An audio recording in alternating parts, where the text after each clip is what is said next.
ఉగ్రవాద కార్యకలాపాల్లో పాల్గొనే వాళ్ళకి బెయిల్ పొందే అర్హత లేదంటూ సుప్రీంకోర్టులో ఇద్దరు న్యాయమూర్తుల బెంచ్ అంతకుముందు తీర్పిస్తే, ఇప్పుడు అదే కోర్టులో మరొక ఇద్దరు న్యాయమూర్తుల బెంచి ఉపా పేరుతో ఎంతకాలం జైళ్లలో ఉంచుతారు, వదిలేయాలని తీర్పిచ్చిన నేపథ్యంలో ఇక విస్తృత ధర్మాసనానికి రిఫర్ చేయాల్సిందే అని కేంద్ర ప్రభుత్వం తేల్చి చెప్పింది.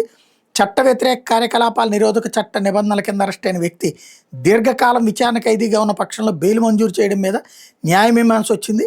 ఢిల్లీ అల్లర్ల కేసులో నిందితులైనటువంటి వ్యక్తులకు కఠిన నిబంధనలతో కూడిన ఈ చట్ట ప్రకారం బెయిల్ ఇచ్చేందుకు సుప్రీంకోర్టును ఒక ద్విసభ్య ధర్మాసనం నిరాకరించింది. నిందితులు ఏళ్ల తరబడి జైల్లో ఉన్నందున వాళ్ళకి రాజ్యాంగ సూత్రమైన బెయిల్ నిబంధన, జైలు మినహాయింపు ప్రకారం బెయిల్ ఇవ్వచ్చని మరో ద్విసభ్య ధర్మాసనం 2 రోజుల క్రితం అభిప్రాయపడింది.